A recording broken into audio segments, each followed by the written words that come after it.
On the Duty of Civil Disobedience, by Henry David Thoreau. I heartily accept the motto, that government is best which governs least, and I should like to see it acted up to more rapidly and systematically carried out. It finally amounts to this, which also I believe, that government is best which governs not at all, and when men are prepared for it, that will be the kind of government which they will have. Government is at best but an expedient, but most governments are usually, and all governments are sometimes, inexpedient. The objections which have been brought against a standing army, and they are many and weighty, and deserve to prevail, may also at last be brought against a standing government. The standing army is only an arm of the standing government, the government itself, which is only the mode which the people have chosen to execute their will, is equally liable to be abused and perverted before the people can act through it. Witness the present Mexican War, the work of comparatively a few individuals using the standing government as their tool. For, in the outset, the people would not have consented to this measure. This American government, what is it but a tradition, though a recent one, endeavoring to transmit itself unimpaired to posterity, but each instant losing some of its integrity. It has not the vitality and force of a single living man. For a single man can bend it to his will. It is a sort of wooden gun to the people themselves. And, if ever they should use it in earnest as a real one against each other, it will surely split. But it is not the less necessary for this. For the people must have some complicated machinery or other, and hear its din, to satisfy that idea of government which they have. Governments show thus how successfully men can be imposed on, even impose on themselves, for their own advantage. It is excellent, we must all allow, yet this government never of itself furthered any enterprise, but by the alacrity with which it got out of its way. It does not keep the country free. It does not settle the West. It does not educate. The character inherent in the American people has done all that has been accomplished. And it would have done somewhat more, if the government had not sometimes got in its way. For government is an expedient, by which men would fain succeed in letting one another alone. And, as has been said, when it is most expedient, the governed are most let alone by it. Trade and commerce, if they were not made of India rubber, would never manage to bounce over obstacles which legislators are continually putting in their way.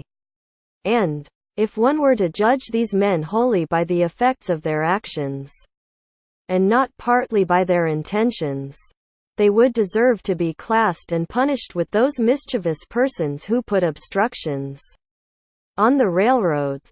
But, to speak practically and as a citizen, unlike those who call themselves no government men, I ask for, not at once no government, but at once a better government. Let every man make known what kind of government would command his respect, and that will be one step toward obtaining it. After all, the practical reason why, when the power is once in the hands of the people, a majority are permitted, and for a long period continue, to rule, is not because they are most likely to be in the right, nor because this seems fairest to the minority, but because they are physically the strongest. But a government in which the majority rule in all cases cannot be based on justice, even as far as men understand it. Can there not be a government in which the majorities do not virtually decide right and wrong, but conscience, in which majorities decide only those questions to which the rule of expediency is applicable? Must the citizen ever for a moment, or in the least degree, resign his conscience to the legislator? Why has every man a conscience? Then, I think that we should be men first, and subjects afterward. It is not desirable to cultivate a respect for the law, so much as for the right. The only obligation which I have a right to assume, is to do at any time what I think right. It is truly enough said that a corporation has no conscience. But a corporation of conscientious men is a corporation with a conscience. Law never made men a whit more just. And, by means of their respect for it, even the well-disposed are daily made the agents of injustice. A common and natural result of an undue respect for the law is that you may see a file of soldiers, colonel, captain, corporal, privates, powder monkeys and all, marching in admirable order over hill and dale to the wars. Against their wills. Aye, against their common sense and consciences. Which makes it very steep marching indeed. And produces a palpitation of the heart. They have no doubt that it is a damnable business in which they are concerned. They are all peaceably inclined. Now, what are they? Men at all. Or small movable forts and magazines. At the service of some unscrupulous man in power. Visit the Navy Yard, and behold a Marine, such a man as an American government can make, or such as it can make a man with its black arts. A mere shadow and reminiscence of humanity. A man laid out alive and standing, and already, as one may say, buried under arms with funeral accompaniment. Though it may be, not a drum was heard. Not a funeral note. As his corpse to the ramparts we hurried. Not a soldier discharged his farewell shot o'er the grave where our hero we buried. Quote, the mass of men serve the state thus. Not as men mainly, but as machines. With their bodies. They are the standing army. And the militia, jailers, constables, posse comitatus, and c. In most cases there is no free exercise whatever of the judgment or of the moral sense. But they put themselves on a level with wood and earth and stones. And wooden men can perhaps be manufactured that will serve the purpose as well. Such command no more respect than men of straw. Or a lump of dirt. They have the same sort of worth only as horses and dogs. Yet such as these even are commonly esteemed good citizens. Others, as most legislators, politicians, lawyers, ministers, and office holders, serve the state chiefly with their heads. And, as they rarely make any moral distinctions, they are as likely to serve the devil, without intending it, as God. A very few, as heroes, patriots, martyrs, reformers in the great sense, and men, serve the state with their consciences also, and so necessarily resist it for the most part, and they are commonly treated by it as enemies. A wise man will only be useful as a man, and will not submit to be clay, and stop a hole to keep the wind away, but leave that office to his dust at least.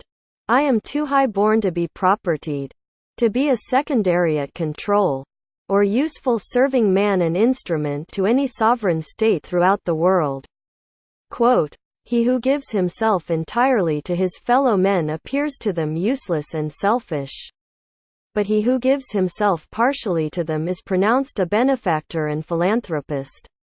How does it become a man to behave toward the American government today?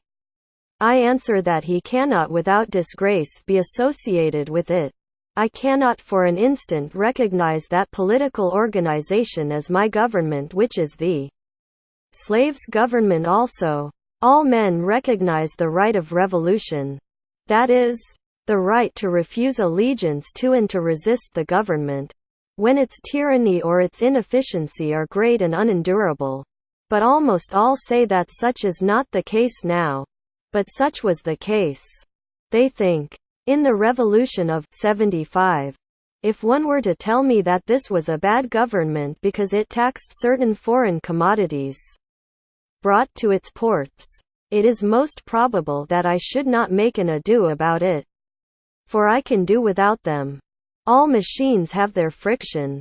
And possibly this does enough good to counterbalance the evil. At any rate, it is a great evil to make a stir about it. But when the friction comes to have its machine, and oppression and robbery are organized. I say, let us not have such a machine any longer.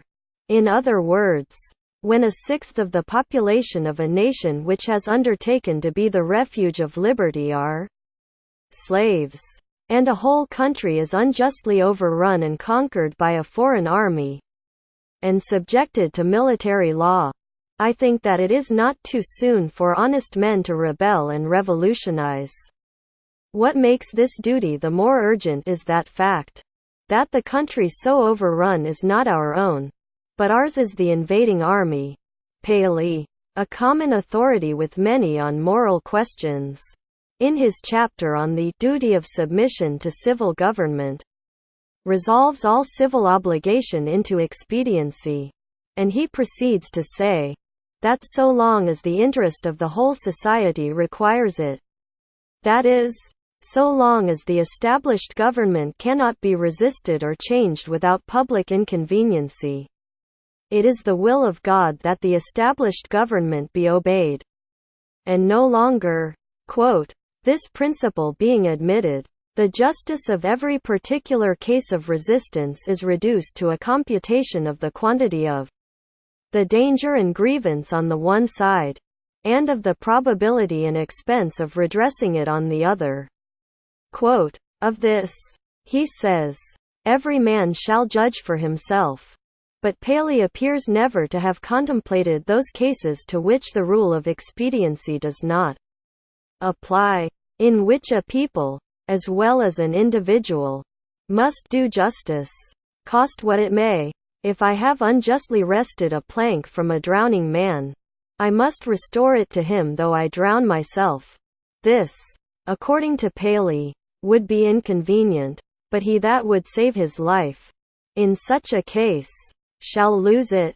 This people must cease to hold slaves, and to make war on Mexico, though it cost them their existence as a people. In their practice, nations agree with Paley, but does anyone think that Massachusetts does exactly what is right at the present crisis? A drab of state, a cloth-o'-silver slut, to have her train borne up, and her soul trail in the dirt. Quote, practically speaking, the opponents to a reform in Massachusetts are not 100,000 politicians at the South, but 100,000 merchants and farmers here, who are more interested in commerce and agriculture than they are in humanity, and are not prepared to do justice to the slave and to Mexico.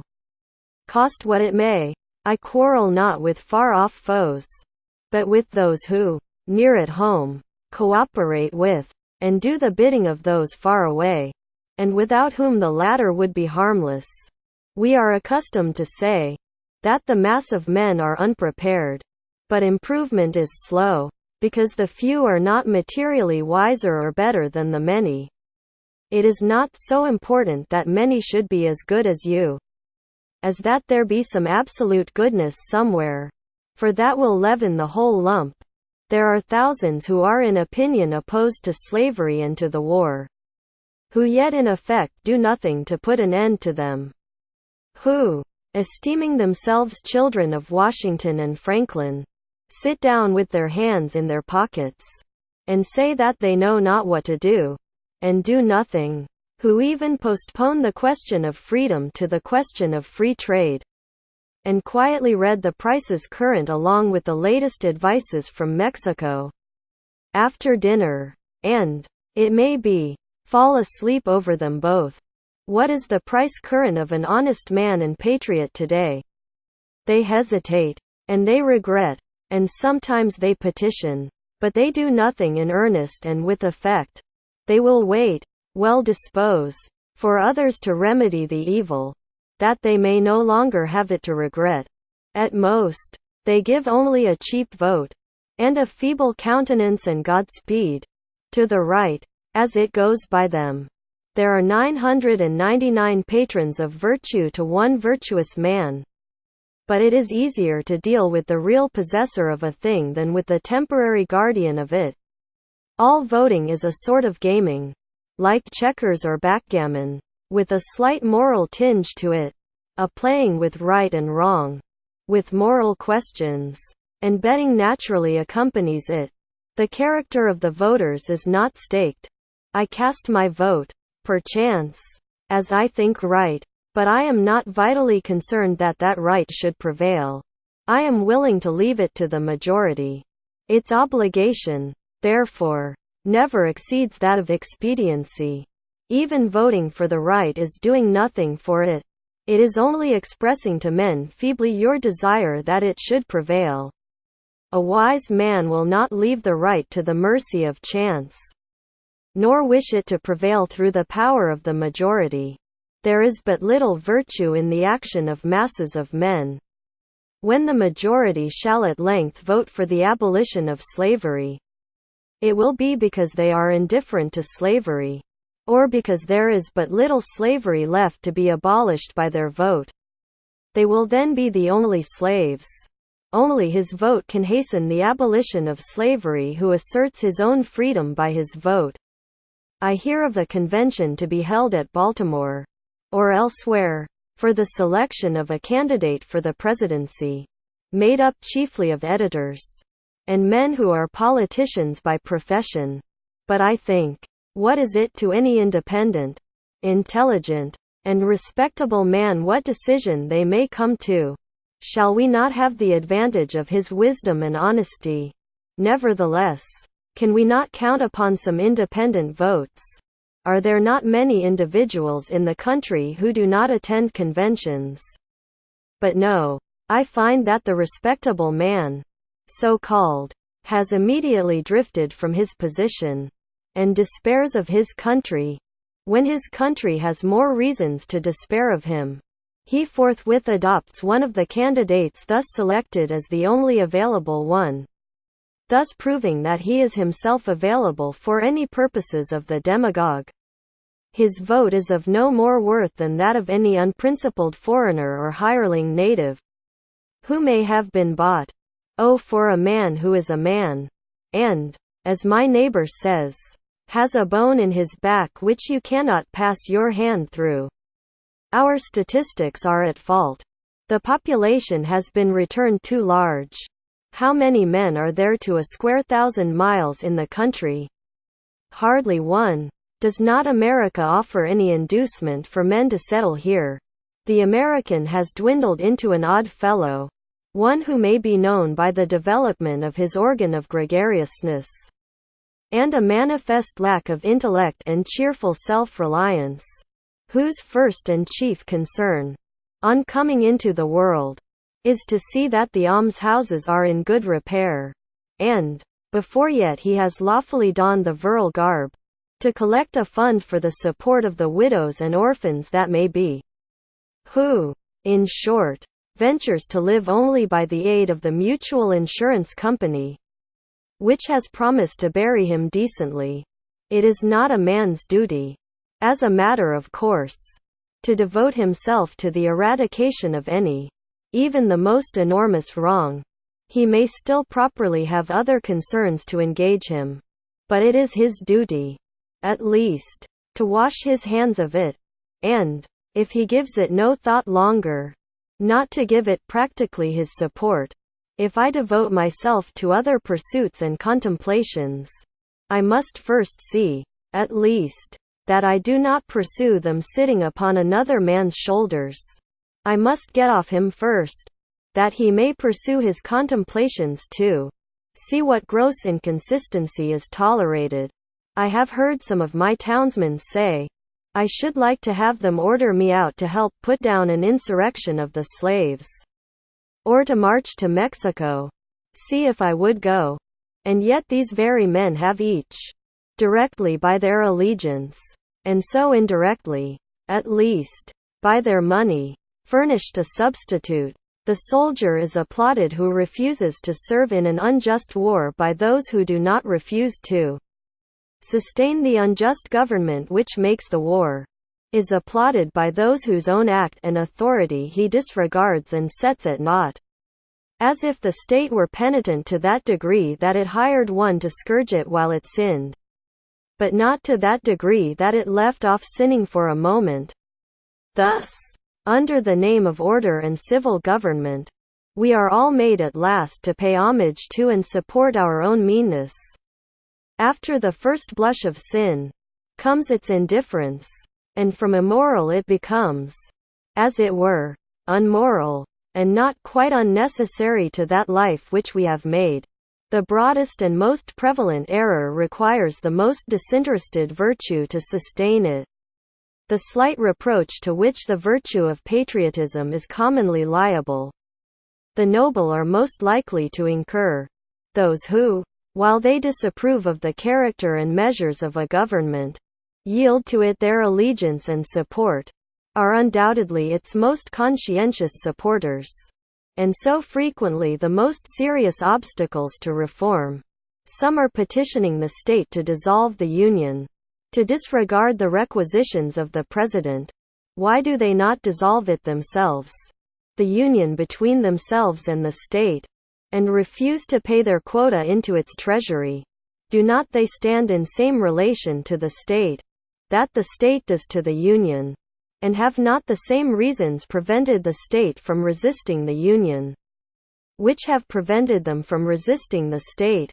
How can a man be satisfied to entertain an opinion merely, and enjoy it? Is there any enjoyment in it, if his opinion is that he is aggrieved? If you are cheated out of a single dollar by your neighbor, you do not rest satisfied with knowing you are cheated, or with saying that you are cheated, or even with petitioning him to pay you your due, but you take effectual steps at once to obtain the full amount, and see that you are never cheated again. Action from principle, the perception and the performance of right, changes things and relations. It is essentially revolutionary, and does not consist wholly with anything which was. It not only divided states and churches, it divides families. It divides the individual, separating the diabolical in him from the divine. Unjust laws exist. Shall we be content to obey them? Or shall we endeavor to amend them, and obey them until we have succeeded? Or shall we transgress them at once?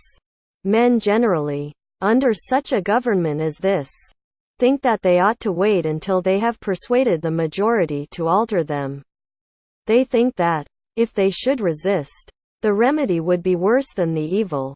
But it is the fault of the government itself that the remedy is worse than the evil.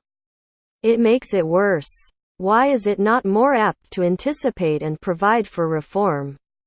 Why does it not cherish its wise minority? Why does it cry and resist before it is hurt? Why does it not encourage its citizens to be on the alert to point out its faults, and do better than it would have them? Why does it always crucify Christ, and excommunicate Copernicus and Luther, and pronounce Washington and Franklin rebels? One would think that a deliberate and practical denial of its authority was the only offense never contemplated by government. Else, why has it not assigned its definite, its suitable and proportionate penalty? If a man who has no property refuses but wants to earn 9 shillings for the state, he is put in prison for a period unlimited by any law that I know, and determined only by the discretion of those who placed him there.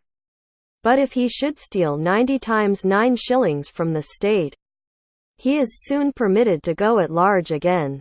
If the injustice is part of the necessary friction of the machine of government, let it go. Let it go. Perchance it will wear smooth. Certainly the machine will wear out.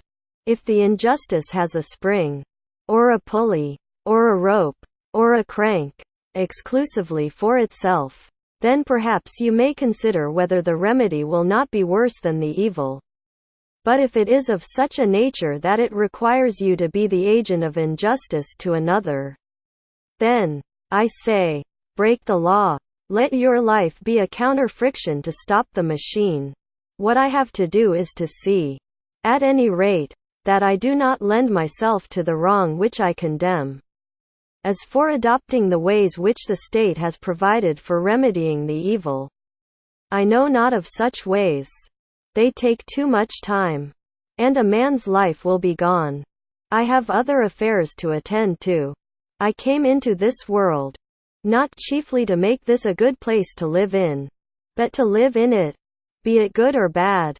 A man has not everything to do, but something, and because he cannot do everything, it is not necessary that he should do something wrong. It is not my business to be petitioning the governor or the legislature any more than it is theirs to petition me. And, if they should not hear my petition, what should I do then? But in this case the state has provided no way. Its very constitution is the evil. This may seem to be harsh and stubborn and unconciliatory, but it is to treat with the utmost kindness and consideration the only spirit that can appreciate or deserves it. So is all change for the better. Like birth and death which convulse the body, I do not hesitate to say that those who call themselves abolitionists should at once effectually withdraw their support, both in person and property, from the government of Massachusetts, and not wait till they constitute a majority of one, before they suffer the right to prevail through them. I think that it is enough if they have God on their side, without waiting for that other one. Moreover, any man more right than his neighbors constitutes a majority of one already. I meet this American government, or its representative, the state government, directly, and face to face, once a year, no more, in the person of its tax-gatherer. This is the only mode in which a man situated as I am necessarily meets it. And it then says distinctly, "Recognize me," and the simplest, the most effectual, and, in the present posture of affairs, the indispensablest mode of treating with it on this head, of expressing your little satisfaction with and love for it, is to deny it then. My civil neighbor, the tax-gatherer, is the very man I have to deal with. For it is, after all, with men and not with parchment that I quarrel. And he has voluntarily chosen to be an agent of the government.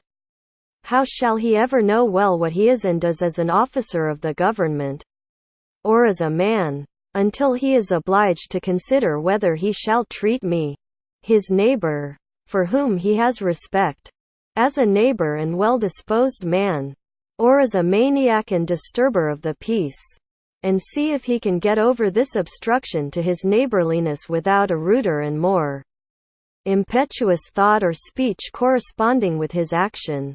I know this well, that if 1,000, if 100, if 10 men whom I could name, if 10 honest men only, if one honest man, in this state of Massachusetts, ceasing to hold slaves, were actually to withdraw from this copartnership, and be locked up in the county jail, therefore, it would be the abolition of slavery in America. For it matters not how small the beginning may seem to be. What is once well done is done forever. But we love better to talk about it. That we say is our mission. Reform keeps many scores of newspapers in its service, but not one man. If my esteemed neighbor, the state's ambassador, who will devote his days to the settlement of the question of human rights in the council chamber, instead of being threatened with the prisons of Carolina, were to sit down the prisoner of Massachusetts, that state which is so anxious to foist the sin of slavery upon her sister, though at present she can discover only an act of inhospitality to be the ground of a quarrel with her, the legislature would not wholly waive the subject of the following winter. Under a government which imprisons any unjustly, the true place for a just man is also a prison. The proper place today, the only place which Massachusetts has provided for her freer and less desponding spirits, is in her prisons, to be put out and locked out of the state by her own act, as they have already put themselves out by their principles. It is there that the fugitive slave, and the Mexican prisoner on parole, and the Indian come to plead the wrongs of his race, should find them, on that separate, but more free and honorable ground, where the state places those who are not with her but against her. the only house in a slave state in which a free man can abide with honor. If any think that their influence would be lost there, and their voices no longer afflict the ear of the state, that they would not be as an enemy within its walls, they do not know by how much truth is stronger than error, nor how much more eloquently and effectively he can combat injustice who has experienced a little in his own person. Cast your whole vote, not a strip of paper merely, but your whole influence. A minority is powerless while it conforms to the majority. It is not even a minority then, but it is irresistible when it clogs by its whole weight. If the alternative is to keep all just men in prison, or give up war and slavery, the state will not hesitate which to choose. If 1,000 men were not to pay their tax bills this year, that would not be a violent and bloody measure, as it would be to pay them, and enable the state to commit violence and shed innocent blood. This is, in fact, the definition of a peaceable revolution, if any such is possible. If the tax gatherer, or any other public officer, asks me, as one has done, "But what shall I do?" my answer is, if you really wish to do anything, resign your office. Quote, when the subject has refused allegiance, and the officer has resigned his office, then the revolution is accomplished. But even suppose blood should flow.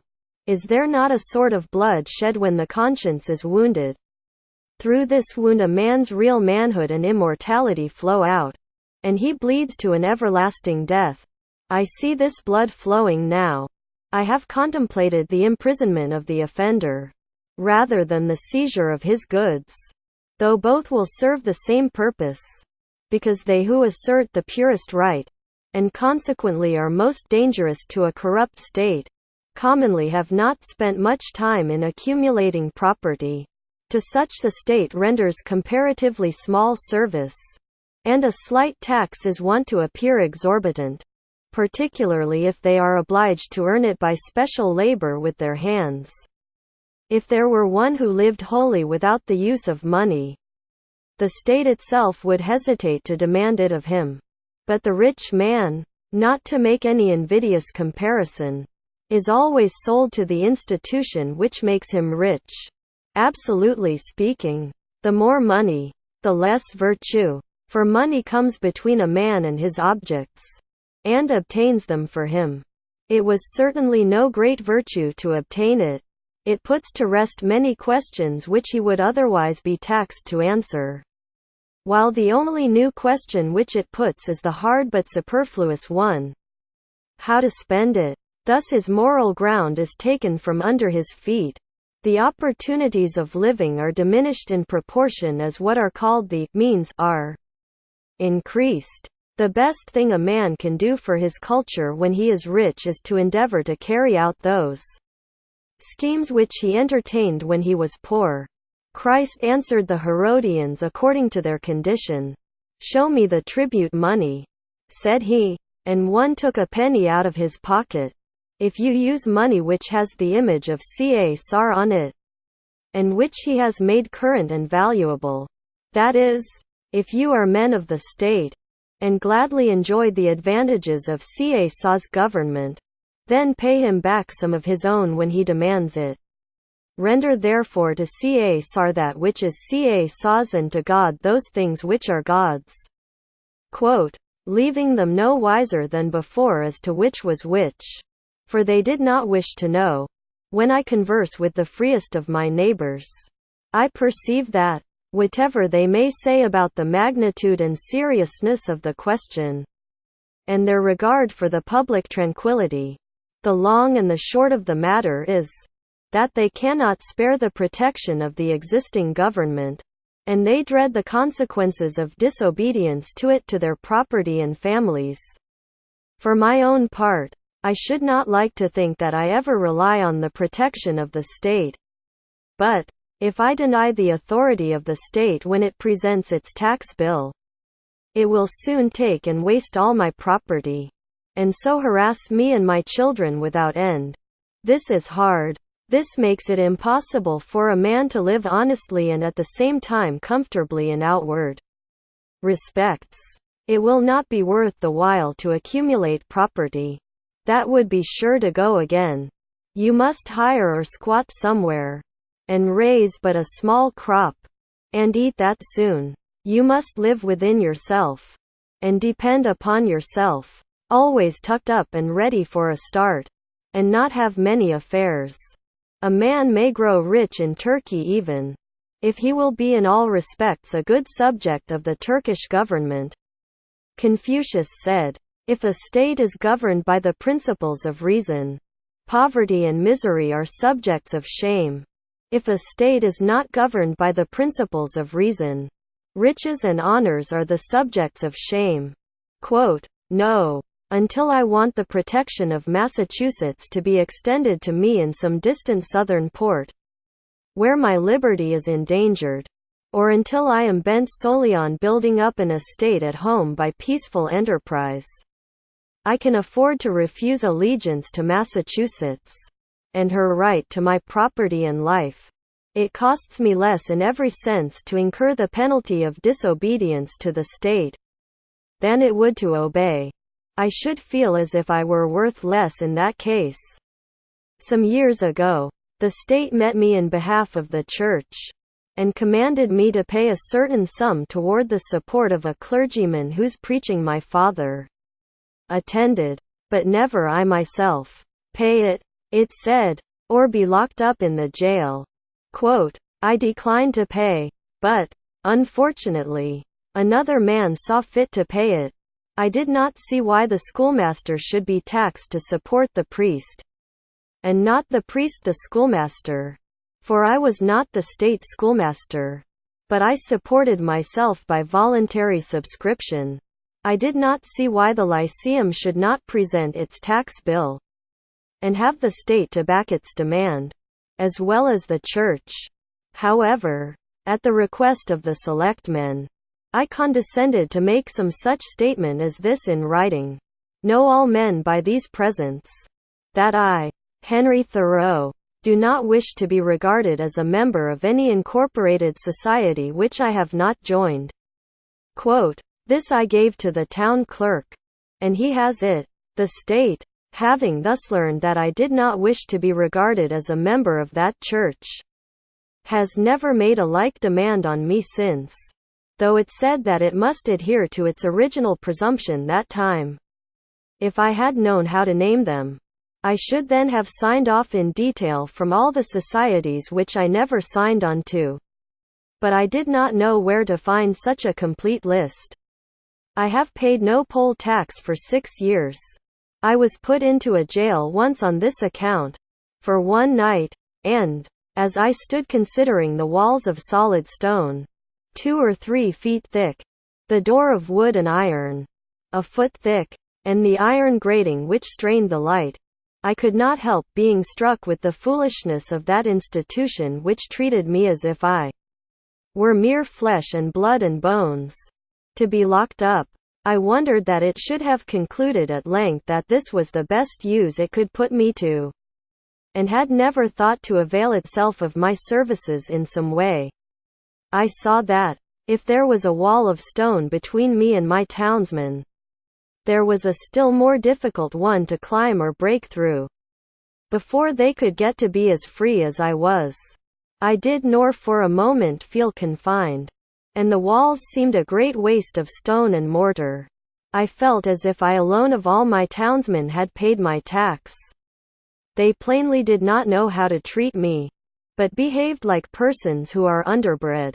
In every threat and in every compliment there was a blunder, for they thought that my chief desire was to stand the other side of that stone wall.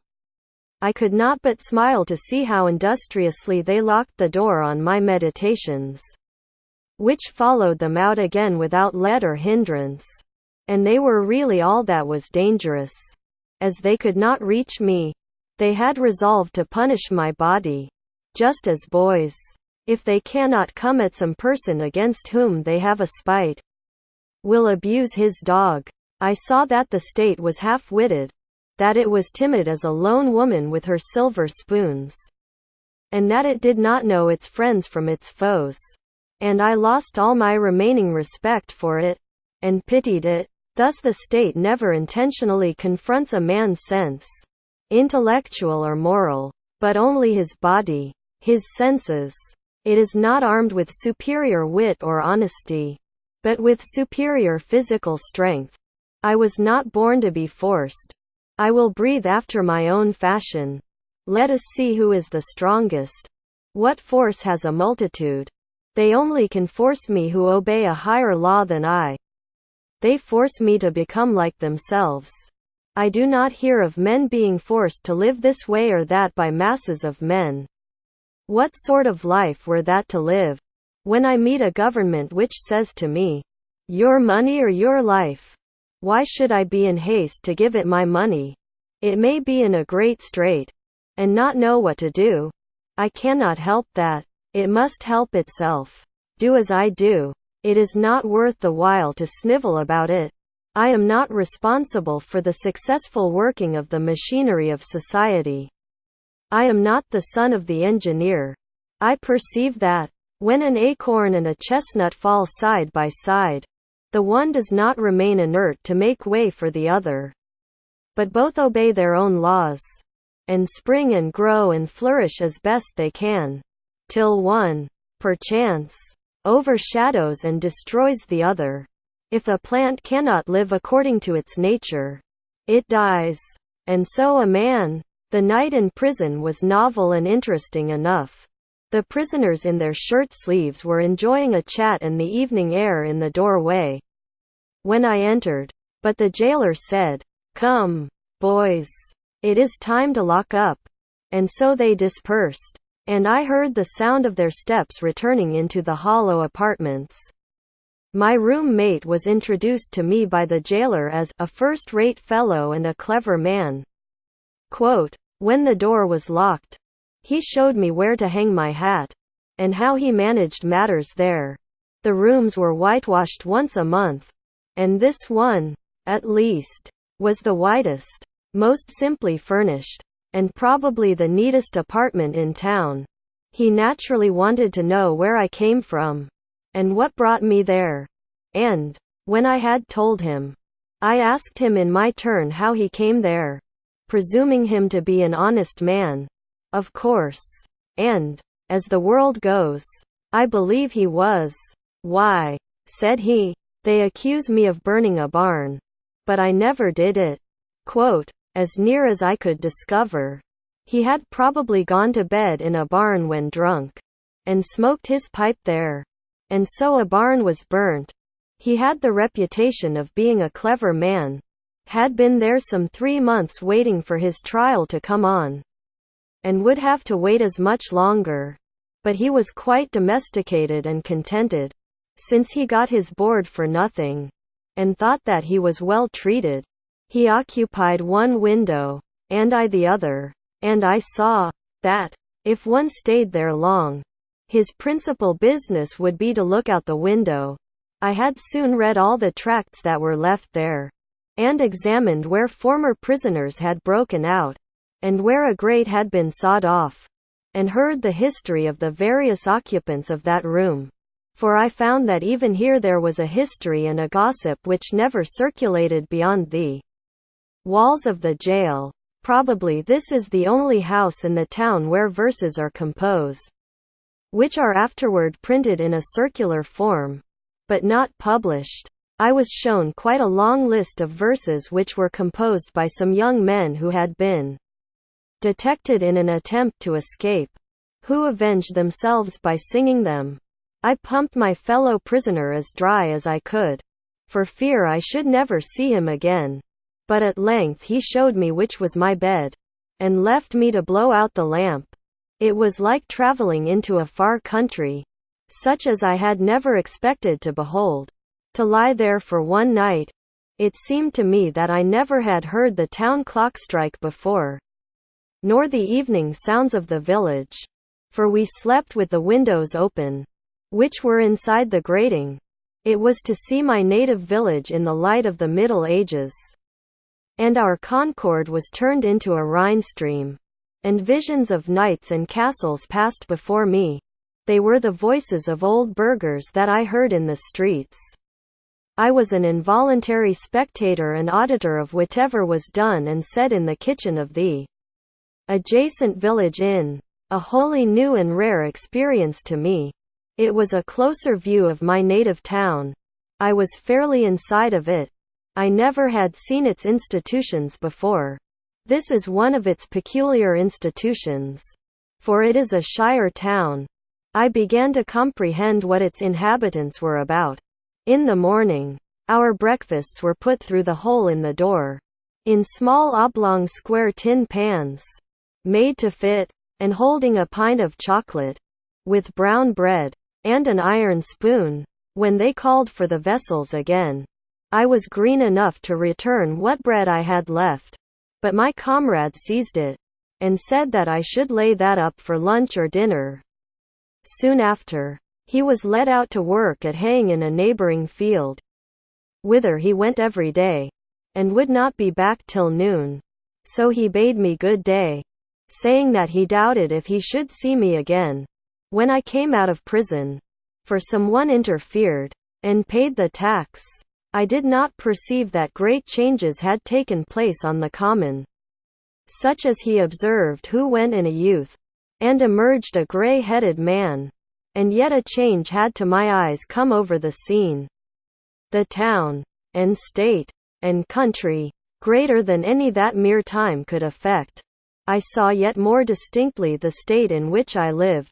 I saw to what extent the people among whom I lived could be trusted as good neighbors and friends. That their friendship was for summer weather only. That they did not greatly purpose to do right. That they were a distinct race from me by their prejudices and superstitions, as the Chinamen and Malays are. That, in their sacrifices to humanity, they ran no risks, not even to their property. That, after all, they were not so noble, but they treated the thief as he had treated them, and hoped, by a certain outward observance and a few prayers, and by walking in a particular straight though useless path from time to time, to save their souls. This may be to judge my neighbors harshly, for I believe that most of them are not aware that they have such an institution as the jail in their village. It was formerly the custom in our village, when a poor debtor came out of jail, for his acquaintances to salute him, looking through their fingers, which were crossed to represent the grating of a jail window. How do ye do? Quote, my neighbors did not thus salute me, but first looked at me, and then at one another, as if I had returned from a long journey. I was put into jail as I was going to the shoemaker's to get a shoe which was mended. When I was let out the next morning, I proceeded to finish my errand, and, having put on my mended shoe, joined a huckleberry party, who were impatient to put themselves under my conduct, and in half an hour, for the horse was soon tackled, was in the midst of a huckleberry field, on one of our highest hills, 2 miles off, and then the state was nowhere to be seen. This is the whole history of my prisons. Quote, I have never declined paying the highway tax, because I am as desirous of being a good neighbor as I am of being a bad subject. And, as for supporting schools, I am doing my part to educate my fellow countrymen now. It is for no particular item in the tax bill that I refuse to pay it. I simply wish to refuse allegiance to the state, to withdraw and stand aloof from it effectually. I do not care to trace the course of my dollar, if I could, till it buys a man, or a musket to shoot one with. The dollar is innocent, but I am concerned to trace the effects of my allegiance. In fact, I quietly declare war with the state, after my fashion, though I will still make use and get what advantages of her I can. As is usual in such cases, if others pay the tax which is demanded of me, from a sympathy with the state, they do but what they have already done in their own case. Or rather they abet injustice to a greater extent than the state requires. if they pay the tax from a mistaken interest in the individual taxed, to save his property or prevent his going to jail, it is because they have not considered wisely how far they let their private feelings interfere with the public good. This, then, is my position at present. But one cannot be too much on his guard in such a case, lest his actions be biased by obstinacy, or an undue regard for the opinions of men. Let him see that he does only what belongs to himself and to the hour. I think sometimes, why, this people mean well. They are only ignorant. They would do better if they knew how. Why give your neighbors this pain to treat you as they are not inclined to?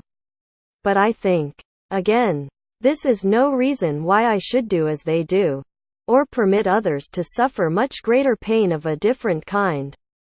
Again, I sometimes say to myself, when many millions of men, without heat, without ill will, without personal feeling of any kind, demand of you a few shillings only, without the possibility, such is their constitution, of retracting or altering their present demand, and without the possibility, on your side, of appeal to any other millions, why expose yourself to this overwhelming brute force? You do not resist cold and hunger, the winds and the waves. Thus obstinately, you quietly submit to 1,000 similar necessities.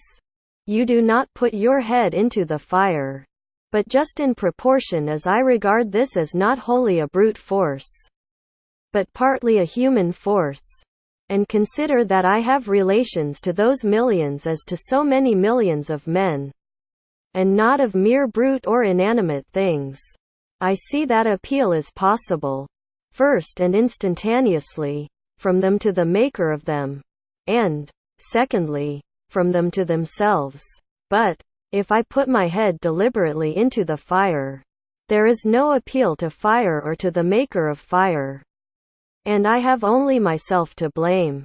If I could convince myself that I have any right to be satisfied with men as they are, and to treat them accordingly, and not according, in some respects, to my requisitions and expectations of what they and I ought to be, then, like a good Mussulman and fatalist, I should endeavor to be satisfied with things as they are, and say it is the will of God. And, above all, there is this difference between resisting this and a purely brute or natural force, that I can resist this with some effect, but I cannot expect, like Orpheus, to change the nature of the rocks and trees and beasts. I do not wish to quarrel with any man or nation. I do not wish to split hairs, to make fine distinctions, or set myself up as better than my neighbors. I seek rather, I may say, even an excuse for conforming to the laws of the land. I am but too ready to conform to them. Indeed, I have reason to suspect myself on this head. And each year, as the tax gatherer comes round, I find myself disposed to review the acts and position of the general and state governments, and the spirit of the people to discover a pretext for conformity. We must affect our country as our parents. And if at any time we alienate out love of industry from doing it honor, we must respect effects and teach the sole matter of conscience and religion, and not desire of rule or benefit. Quote, I believe that the state will soon be able to take all my work of this sort out of my hands, and then I shall be no better patriot than my fellow countrymen. Seen from a lower point of view, the Constitution, with all its faults, is very good. The law and the courts are very respectable. Even this state and this American government are, in many respects, very admirable, and rare things to be thankful for, such as a great many have described them. Seen from a higher still, and the highest, who shall say what they are, or that they are worth looking at or thinking of at all? However, the government does not concern me much, and I shall bestow the fewest possible thoughts on it. It is not many moments that I live under a government, even in this world. If a man is thought-free, fancy-free, imagination-free, that which is not never for a long time appearing to be to him. Unwise rulers or reformers cannot fatally interrupt him. I know that most men think differently from myself. But those whose lives are by profession devoted to the study of these or kindred subjects content me as little as any. Statesmen and legislators, standing so completely within the institution, never distinctly and nakedly behold it. They speak of moving society, but have no resting place without it. They may be men of a certain experience and discrimination, and have no doubt invented ingenious and even useful systems, for which we sincerely thank them. But all their wit and usefulness lie within certain not very wide limits. They are wont to forget that the world is not governed by policy and expediency. Webster never goes behind government, and so cannot speak with authority about it. His words are wisdom to those legislators who contemplate no essential reform in the existing government, but for thinkers, and those who legislate for all time. He never once glances at the subject. I know of those whose serene and wise speculations on this theme would soon reveal the limits of his mind's range and hospitality. Yet, compared with the cheap professions of most reformers, and the still cheaper wisdom and eloquence of politicians in general, his are almost the only sensible and valuable words, and we thank heaven for him. Comparatively, he is always strong, original, and, above all, practical. Still his quality is not wisdom, but prudence. The lawyer's truth is not truth, but consistency or a consistent expediency. Truth is always in harmony with herself, and is not concerned chiefly to reveal the justice that may consist with wrongdoing. He well deserves to be called, as he has been called, the defender of the Constitution. There are really no blows to be given by him but defensive ones. He is not a leader, but a follower. His leaders are the men of 87. I have never made an effort, he says, and never propose to make an effort. I have never countenanced an effort, and never mean to countenance an effort, to disturb the arrangement as originally made, by which the various states came into the Union, still thinking of the sanction which the Constitution gives to slavery. He says, because it was part of the original compact, let it stand. Quote, notwithstanding his special acuteness and ability, he is unable to take a fact out of its merely political relations, and behold it as it lies absolutely to be disposed of by the intellect.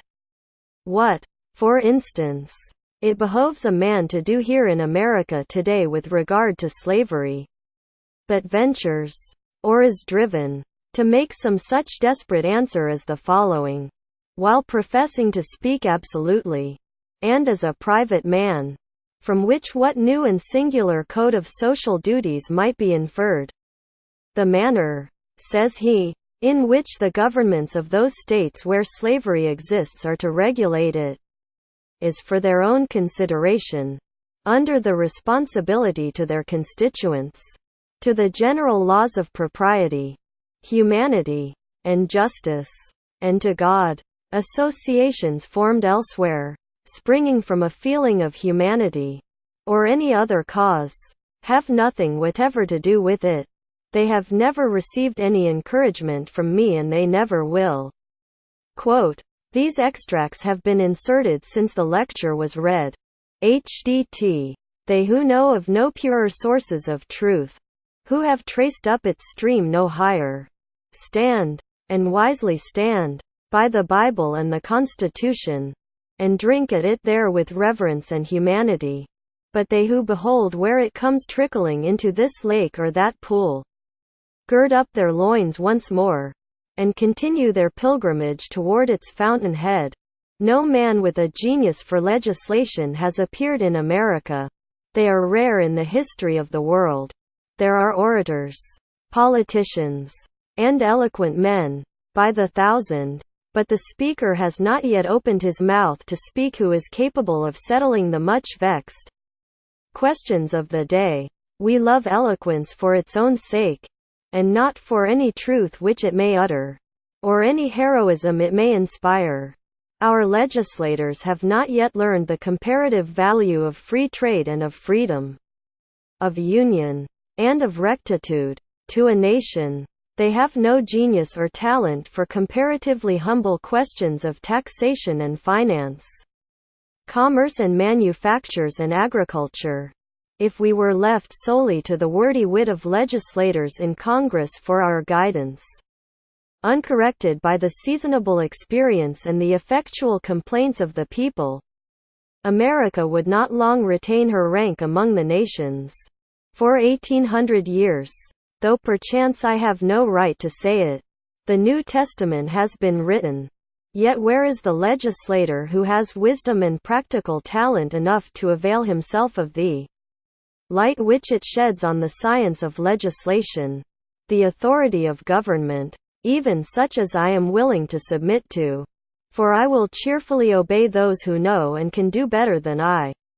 And in many things even those who neither know nor can do so well is still an impure one.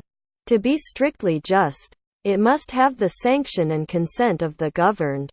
It can have no pure right over my person and property but what I concede to it. The progress from an absolute to a limited monarchy, from a limited monarchy to a democracy, is a progress toward a true respect for the individual. Even the Chinese philosopher was wise enough to regard the individual as the basis of the empire. Is a democracy, such as we know it, the last improvement possible in government? Is it not possible to take a step further towards recognizing and organizing the rights of man? There will never be a really free and enlightened state until the state comes to recognize the individual as a higher and independent power, from which all its own power and authority are derived, and treats him accordingly. I please myself with imagining a state at last which can afford to be just to all men, and to treat the individual with respect as a neighbor, which even would not think it inconsistent with its own repose, if a few were to live aloof from it, not meddling with it, nor embraced by it, who fulfilled all the duties of neighbors and fellow men. A state which bore this kind of fruit, and suffered it to drop off as fast as it ripened, would prepare the way for a still more perfect and glorious state, which also I have imagined, but not yet anywhere seen.